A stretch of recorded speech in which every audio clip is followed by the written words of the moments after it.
Good morning, Rabbi Isai. Nishmasi mimaros ruspas Mordechai. Iboilu. Mau livdois beben pekua. When we have a pidyon petachamar like this.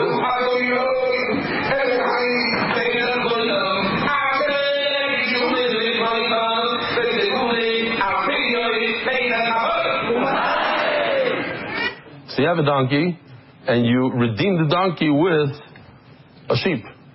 But what if the sheep was found inside a mother who was shechted? Are you allowed to use that for pidyon petachamar? Now, obviously, we're talking about a ben pekua that's worth how much? Less or more than the donkey? Must be less. Because if it's worth more, then there's no question. I can use tissues, I can use potatoes, anything. Does this have a halacha of a seh, of a sheep?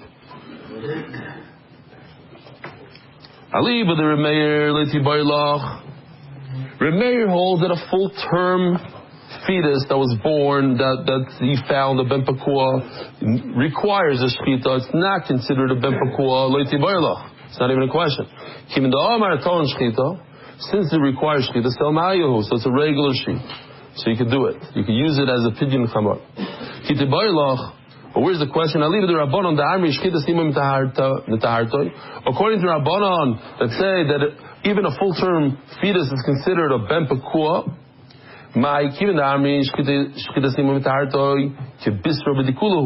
let's just consider it like a bunch of meat, packaged up, ready to go. It's in a pot. You can't use chopped meat for pidyon petachamar. And that's what it is. Yes, it's walking around, but it's edible meat. It's not packaged meat, it's running around, it's jumping. So this is a regular sheep. That's the Gemara's kasha. We have a machlekes. Why do you say that you can't use it?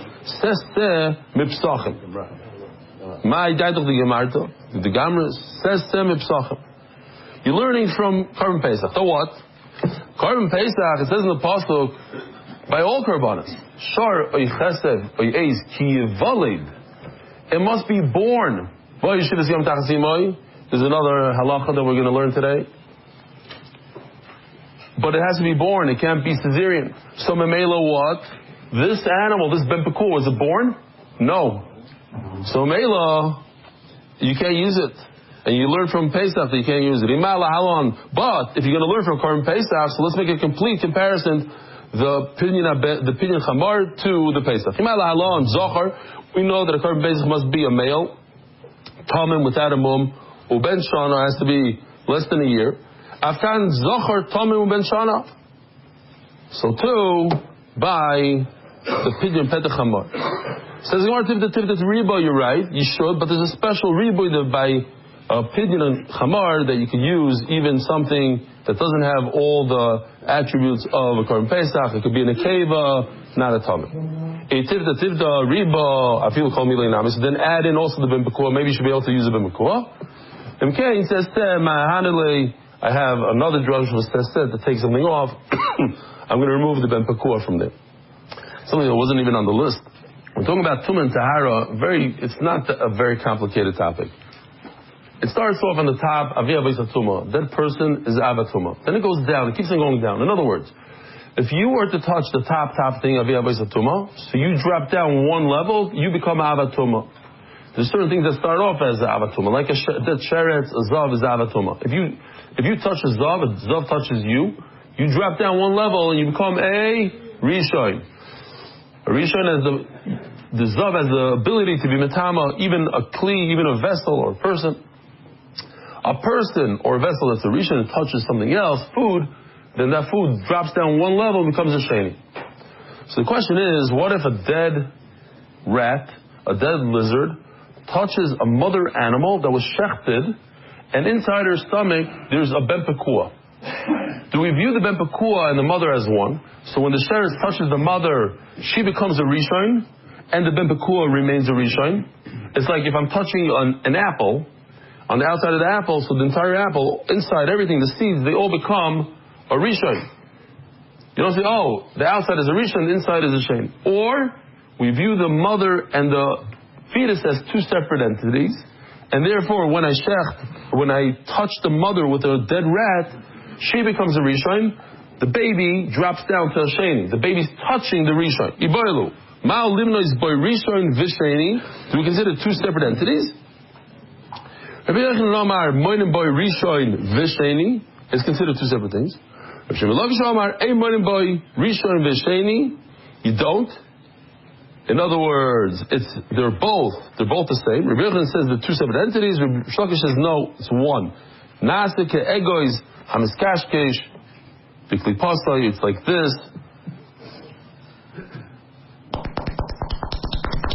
So yeah, even though this is like a fetus inside the stomach, even though it's separate, but it's not separate. It's within the klipa. Esvei tuma blua. I mean, there's tuma to the entire animal. You touch the skin, the whole thing. The heart becomes tummy. Everything becomes tummy. It's one entity. It's one thing. The apple also. It's tuma blua. The inside shouldn't become tummy. So Esvei Rav Shimon ben Lakish Rabbi Yochanan habasar magen avela. We had this before. After you shech the mother, you cut off this leg that's protruding. The rest of the fetus becomes tummy. Habasar magen avela divrei meir. There's just a machlokes in the Mishnah. What kind of tumah? Chachamar magen treifa shchuta. The tumah of a treifa. The Gemara asks, treifa is not a tumah. The Gemara says the rabbanon. Okay, but there's a little bit of a tumah. So the Gemara asks a simple question. If you say it's one entity, how did this kasha be done with the imay? In order for something to become tummy, you have to have hechsher tumah. You have to make it prepared. You have to prepare it for tumah. How do you prepare it? You pour on it one of the 7 liquids. One of the 7 liquids is the blood of the shechita. So there's blood of the shechita on the mother, and that works also for the baby. But if you say it's two separate entities, how did the baby become prepared to receive the tumah? It didn't have one of the 7 liquids. This is also Rabbi. We said then, I don't know if anybody will remember, what daf of Masechtas Chulin do we have? Shitas Reb Shimon bar Yochai. If you remember, Daf Lamed Gimel, we had a whole sugya about Reb Shimon bar Yochai, whether or not the actual shechita is enough to be machshir, to prepare the animal for tumah. Even if there's no blood during the shechita, we discussed how is it possible even to shech an animal if you don't hit the jugular, if it lost a lot of blood, whatever the case is, you shechted it and no blood came out. Is that a mushal kabel tumah? There's no one of the 7 liquids. You don't have 7 liquids. It's okay. Reb Shimon bar Yochai says it's fine. What daf? Daf Lamed Gimel. It says in Mefurish that it must go through the river, and when it goes through the river, this Ben Pakua guy, he becomes mushal kabel tumah. It's a crazy halacha. I mean, it's fascinating halacha, I should say. Crazy. You have a live animal. A live animal. Who ever heard of a live animal as tamei? Human beings become tamei. This is the first time I ever heard of a live animal that becomes tamei. It says, if he goes into a river, he becomes prepared. Before he goes into the river, no. But he's prepared through the river, he goes into a mikvah.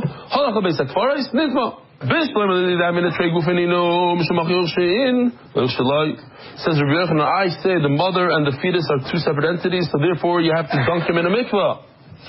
But according to you, they say it's one entity. What's the problem? We already had his mushal kabel tumah through the blood of the mother. Says the Gemara, we're talking about a shechita that didn't have any blood at all.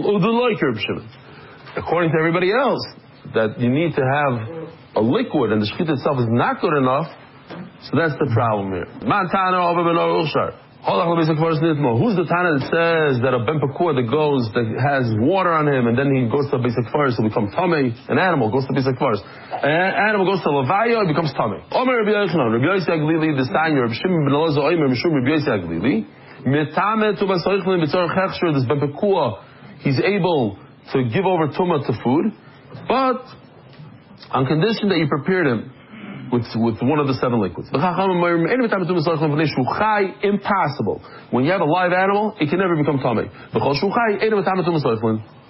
Rabbi Yochanan goes according to his own shita. Rabbi Yochanan, which we just mentioned, Rabbi Shammai also say the same thing. That what? We just said. Here's another fascinating halacha. I don't know. I don't remember this from last time around. When does a fish is food, when does a fish receive tumah? Unbelievable. You don't need to shecht it. You need to trap it. Why? There is no shechita on a fish. But it's alive. It's a live being, and it's mekabel tumah. But only if it's in your net. If it's swimming around the ocean, and it touches another dead fish, it doesn't become tumah. But if it's in a net, these giant nets with thousands of fish, and half of them are dead, so the ones that are alive just became tummy. Elip line. So now you have a tummy fish zooming around in the ocean, touching other fish, makes everybody tummy. It's crazy. It's not true. They need to die. Beis Hillel say when they die. Reb Akiva says when they can't live any longer. What does that mean? My benayu. Omar Rabbi Yochanan dag mikarteya ike benayu.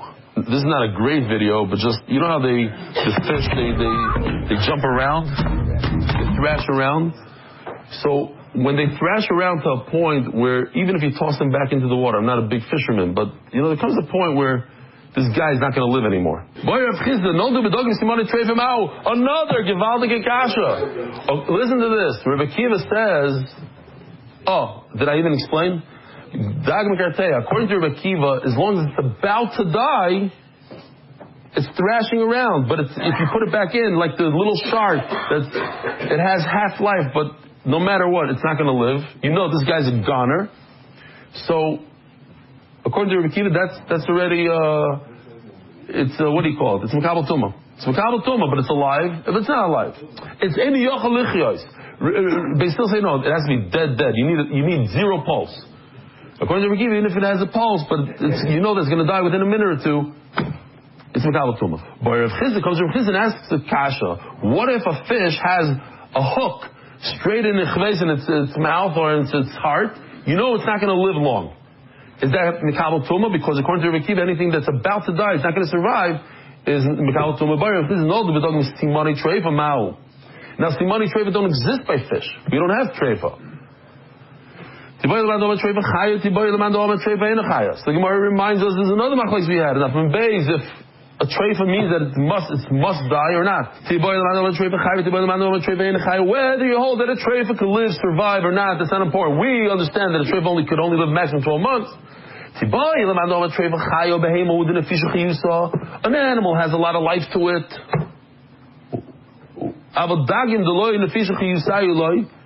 Fish are considered, compared to animals, they don't have that much life. Why not?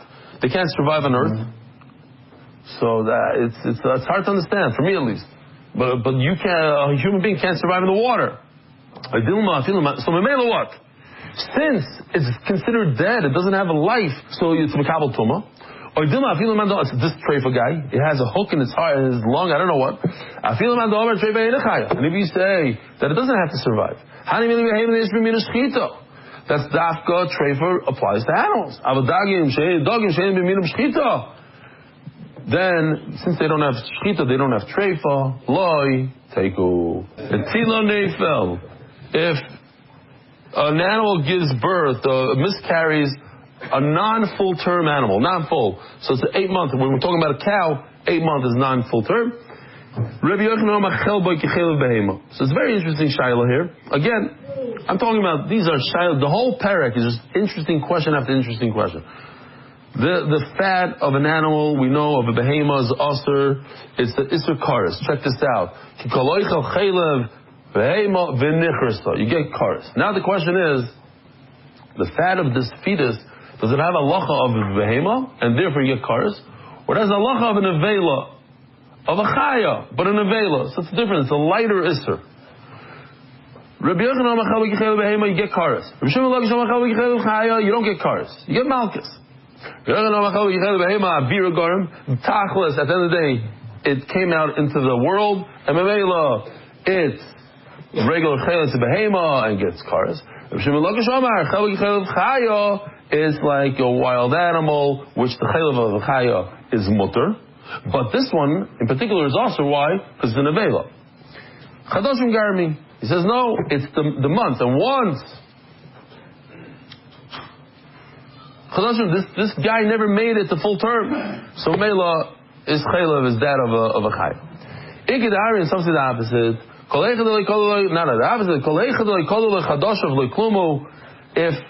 it didn't come to full term, the chayla is actually mutter. It's nothing.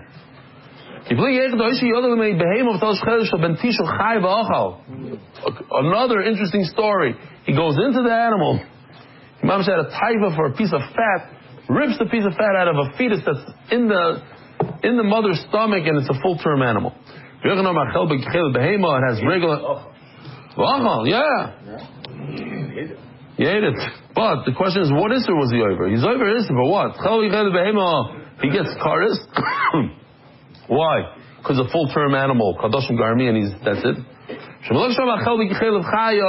It's like an avela, you don't get kares, it's also, but you don't get kares. Why? Kadoshim Ba'avir Garmi. You need two things, you need a combination. You're right, it's a 9-month baby, but it never came out to the world, so therefore, it's not considered behema. It says over there in the Braisa that when you bring a carbon, so you put on the mizbeach, you put this stuff, yeah?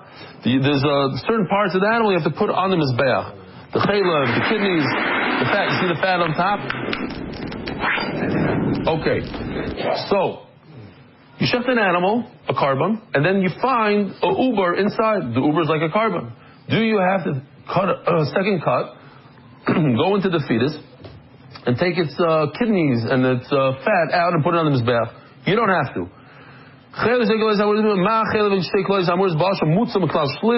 You don't have to. You don't put on the mizbeach. So other karbanos as well. This is beautiful, Rabbi. You'll see it's mamish nice because he says, look, if I hold that the fetus is considered an animal, so that's why I need a pasuk to say it's an animal. So why you should put the fat on the mizbeach? Here's the mother, here's the uber, put both fats on the mizbeach. Why are you not? No, I need a pasuk to tell me you don't. According to you, Rish Lakish, it's not considered an animal. Why? It wasn't born yet, so it's not considered an animal. Why do I need a pasuk? Don't put this fat on the mizbeach. Of course you don't put it. It's not a behemoth. Omer Lei, so you think it's like a checkmate. Mamish the opposite. He says, I have a checkmate from where you just told me I have a checkmate. Omer Lei, time in the din nami ma'acha. What do you mean? Where did I get this that it's not an animal? I got it from this pasuk. Because the pasuk says, don't put the fat of the fetus on the mizbeach, I chapped that the fetus and the mother are not one and the same. The two separate entities. There's no shaykhs. This is not even an animal. Omar Lei, yeah, Vikid Amri, Rish Lakish Mamish over here. We're going to go the opposite way. Rish Lakish is going to use this against Rabbi Yochanan, not the opposite. The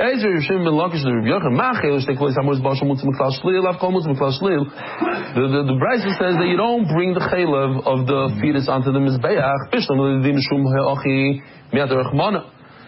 I understand why the Torah said not to. It's time of the crop because this fetus is not considered an animal. How come, according to you, the Torah said it's also? Omar Lei, good raya, but we know there's halacha that an animal who's less than 8 days old, you can't bring it as a carbon. It's an animal, but you can't bring it as a carbon. Over here also, it's an animal. You can't bring it as you can't bring the chaylev on the mizbeach. It's not old enough, whatever it is.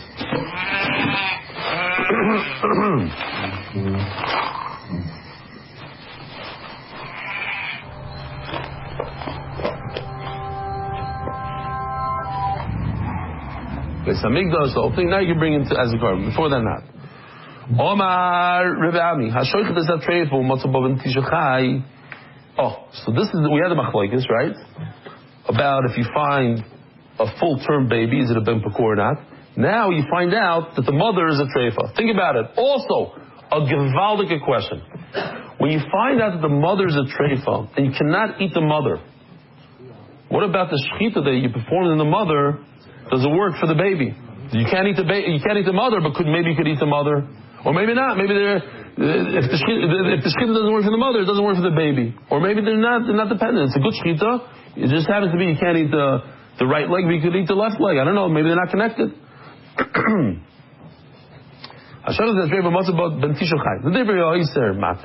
According to Meir, who says that you cannot use the baby, can't eat the baby without shechita. You have to do the new shechita.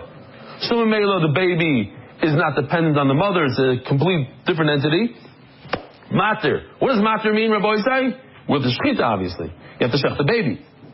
But if you say that you don't have to do a shechita for the baby, it's a real ben pekua even in the 9th month. So then we have a problem here. The mother wasn't really shechted. She was shechted, but she's a treif. You can't eat her. So therefore you can't eat the baby. You could shecht it. Why? This is a shita. Not everybody holds like this, but Rava says you have two options. You can shecht the mother and patter the baby with the same shita, or if you want, shecht the baby. Or Rav Chisda, Hashoich des Atreif u'Masabah ben Tisha Ton Shchita u'Masabah ben Tisha Chai Ton Shchita. You have to do shchita on the baby. V'chayav b'zroya u'l'chayim v'akeva. Let me show you a picture. When we shechted the animal, Baruch Hashem was not a treifa then, and I paid for it. So Mela, I got to take the zroya l'chayim v'akeva in a yellow bag and give it to my chavrusa who's married to a daughter of a kohen, Bas Kohen. She's the daughter of a kohen, and he actually gets Zroya l'chayim v'akeva till today. V'chayim Zroya l'chayim v'akeva. So you have to take from the fetus. You have to give this gift to the kohen. V'meis, and if the fetus died without shchita, tar v'letamim v'masto. It's tar. How's it tar? It died without shchita because you're using the mother's shchita.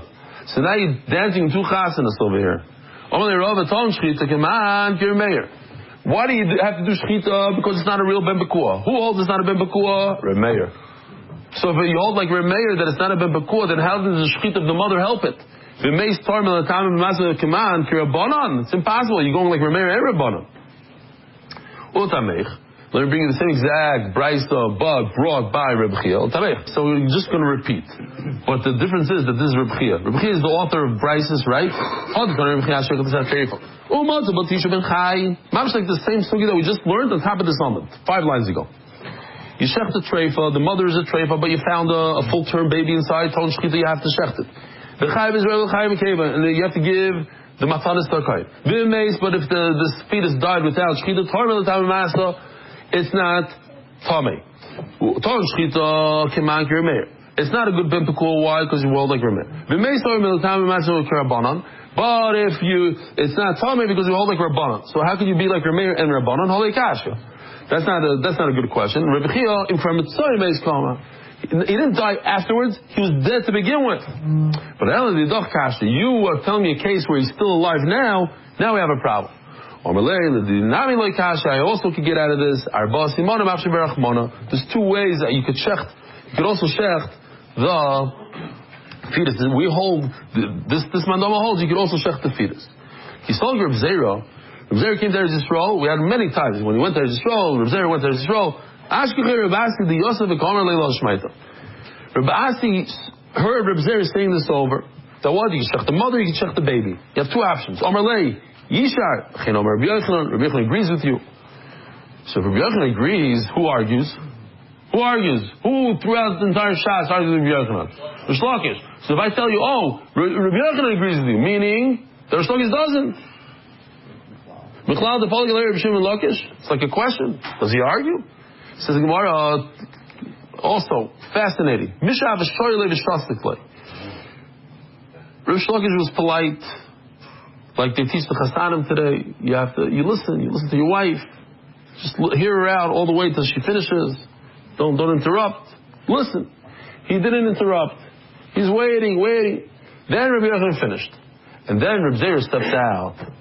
It was a missed opportunity. For generations upon generations, in Chulin Daf base, it's always going to say, Reb Zera doesn't know. Vikid Amri, Mishto, the same thing, just Rish Lakish was drinking, Bekitzer, whoever it was, Rav Asi, they're saying Rav Asi didn't hear whether or not Rish Lakish argued with Rabbi Yochanan, and therefore we will never know if there was an argument or not. We're stuck. We know what Rabbi Yochanan holds, we don't know what Rish Lakish holds.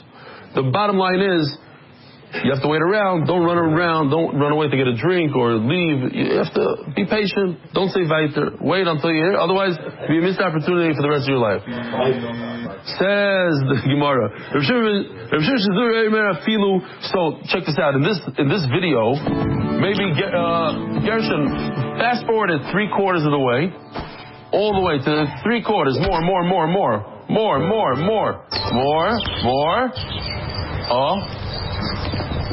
So here we have a mature bull, 5 years old, dies. He's a ben pekua. You allowed to eat it or not?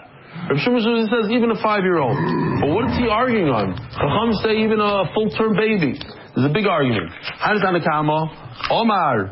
Rav Kahana hifris agavi karki kibinayu. According to the Tanakama, once the animal, this baby, puts his feet down on the ground, it's all over. Not midaraisa. But Xer the Rabbanon, people won't know, and they'll come to eat animals without shechita. They'll do it to other animals. That's why maybe that's one of the reasons. On this Amud, you can see reasons why they stopped the ben pekua or Jasher. If you hold, then I have to be concerned about the father, who the father is. Ben pekua habo al behema mal yisrael. You have a wedding, you have a chasana done. The father is a ben pekua, comes from ben pekua mishpacha. The mother comes from a regular family, and they have a baby. So now, let's think about it. If 2 ben pekuas get married, then the baby doesn't need shechita. Their offspring doesn't need shechita. What if one of them got married? One of them is a ben pekua. So it comes out that one of his simanim is patur from shechita, one is chayv in shechita. Or every siman, 50% is not chayv in shechita. So what do? She says, Havlad ein lo takana. So Rashi, Zechroino Levracha, today's the yard site. Let's see what he says there. He says, beautiful, better than I explained it. He says, listen to this. Think about it. If the animal has 1 siman shechted, he's born with 1 siman shechted, so you can't shecht the other siman. Why not? Shechted. Then you'll have 2 simanim that are shechted. What's the answer? The answer is shehiyah. So let's do Rashi's side. It's like this cow was born with 1 simon. Only his mother caused him to have a simon. The other one, it's already shechteru. You can't do shechita in a ben pekua part, and his father's ben pekua, so he gets 1 simon for free. You can't shecht 1 simon. Says Rashi, you can't shecht the second one. We were wondering about this for a few weeks.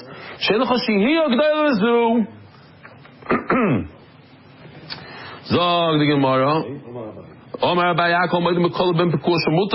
When we have an animal like this, it doesn't have split hooves, and a camel, right? Ben pekua, we call it ben pekua shemuter. Why? My taima, anything that's weird, you remember. And because he has weird feet, you'll remember. If you have a double whammy over here, the mother has non-split hooves and the baby has not. So I wrote over here, and I went back to the shir to see it. It says over here that the Arzarua brings that Reb Shirira Goin, one of the Goinim, at his own son's chasana, brought a few animals and told Oil, these are bnei pekua, took an axe, chopped their head off. Instead of shechting, chopped their head off and barbecued them right on the spot. Wow. Why? Because it's a double. Based on this Gemara, if you have 2 things that are interesting, people will not make a mistake and say, oh, you're allowed to kill an animal with an axe. Because in the middle of a chasana, and then this, whatever the 2 things. My time out, trade to me, when there's 2 weird things, interesting things, mitzvah kiri, people will know and remember and not make a mistake. The whole idea is that people might think that you're allowed to eat animals without shechita. When it's different, nobody will make that mistake. Rabbi Sai, have a wonderful day. Merit the schus of spreading Torah throughout the world. Sponsor a shiur today. MDYsponsor.com or sponsor at MDYDaf.com.